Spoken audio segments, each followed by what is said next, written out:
ልጃቸውን መክረዋል ማለት ነው። እነ ኪራም እነ ናሆሚም ሁላቸውም የጽናት አባት በመምጣታቸው እጅግ በጣም ደስተኛ ሆነው ቡና ፍልተው እየተጫወቱ ይገኛሉ ማለት ነው።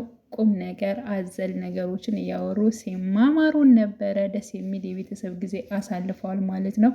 ሲቀጥል እንግዲህ ኪራንም እጅግ በጣም አመስግነዋል። እጅግ መልካም ልጅ እንደሆነም ኪራ ለጽናትም ነግረዋል ማለት ነው። ምክንያቱም ደግሞ አንድ ነገር ለኪራ አስጠንቅቀዋል። እኔ ባህሌን አልረሳም፣ ስለዚህ በባህሉ በወጉ ነው መውሰድ ያለብህ አንድ ልጅን በማለት እንግዲህ ለኪራ አስጠንቅቀዋል ማለት ነው። ያ ማለት ሽማግሌ መላክ አለብህ፣ ነገሮችን ሂደቶችን ማስጨረስ መቻል አለብህ በማለት የጽናት አባት ተናግረዋል ለኪራ ማለት ነው።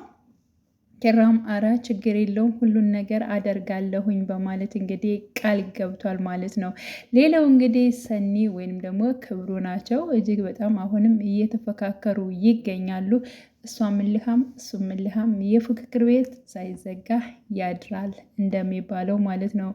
እና ያው መንገድ ላይ ስትሄድ እንደዚሁ አግኝቶ አስደንግጧታል። የሆነ ስህተት ነገር ካገኘባት የሆነ እንትን ላይ ካገኘባት በቃ እያወራ ያው ያስቅባታል። በዚህ ምክንያት በጣም እየተማረረች ትገኛለች ሰኒ ማለት ነው።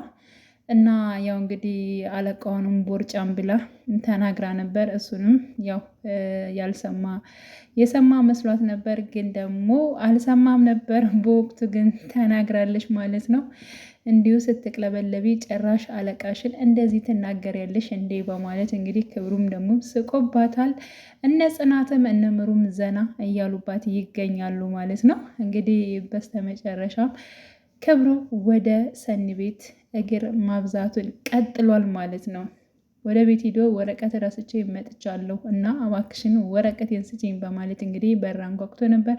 እዚያው በር ላይ ቁመት ጠብቀኝ እኔ እሰጥሃለሁ በማለት እንግዲህ መልሳለት ነበረ። ግን ደግሞ ተከትሏት ገብቶ ነበር። እሱ እንግዲህ ለመንጣት የሆነ ምክንያት ነገር የፈጠረው ነው እንጂ ወረቀትም ምንም ነገር ያስቀመጠው ነገር የለም። ሲቀጥል እንግዲህ ለዚህ ሁሉ ቅጣት እንግዲህ ምን ትቀጭኛለሽ በማለት ጠይቋት ነበረ። እሷም እንግዲህ ቆንጆ ምግብ ሰርተህ እንድታበላኝ ይህ ሁሉ አስበሽ እና አንሰላስለሽ እንደው ይሄን ያክል ቅጣት ነው እንደምትቀጭኝ በማለት እንግዲህ ቅጣቱ ምንም እንዳልሆነ ያው የተረዳው ይመስላል ማለት ነው። እሷም ደግሞ አይ በቃ ቤቱንም ሁሉንም እንድታጸደው እፈልጋለሁ፣ እነዚህ 2 ቅጣቶች ናቸው በማለት ትነግረዋለች። እንግዲህ እሱም ዳይ ወደ ስራ ምግብ መስራት ገብቷል ማለት ነው። እና የሰኒና የክብሩ መጨቃጨቅ ወይንም ደግሞ ያለ መግባባት መቼ ነው እንትን የሚለው ማለት ነው። እና ብቻ ግን ከሱ ለየት ባሉ ቃላቶች መመለስ ትፈልጋለች። ልክ እሱ እንዳላት አይደለም የምትሄደው ማለት ነው። መሄድም አትፈልግም ማለት ነው።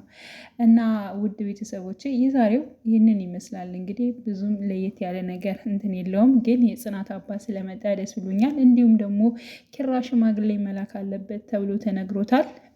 እሱንም ደግሞ እሺ ብሏል። ጽናትም አባቷም ደስተኛ ሆነው ስላያቸው ደግሞ ጽናት ይህንን ደስታሽን ነበር የምፈልገው፣ ያንቺ ደስታ ለእኔም ያስደስተኛል፣ ስለዚህ ለመኖር እጅግ በጣም እየጓጉህ ነው በማለት እንግዲህ ኪራም ተናግሯል ማለት ነው። በመጨረሻም እንግዲህ ክብሩም እንዲሁም ደግሞ ሰኒ እንደሚስማሙ ተስፋ እናደርጋለን። ውድ ቤተሰቦቼ የቻናሌ ቤተሰቦቼ በያላችሁ በሰላማችሁ ይብዛ። ለቤት አዲስ የሆናችሁ በድጋሚ ሰብስክራይብ አድርጉኝ እንዲሁም ላይክ አድርጉኝ ለማለት እወዳለሁ። ሰላማችሁ ይብዛ። መልካም ጊዜ ተመኘሁላችሁ።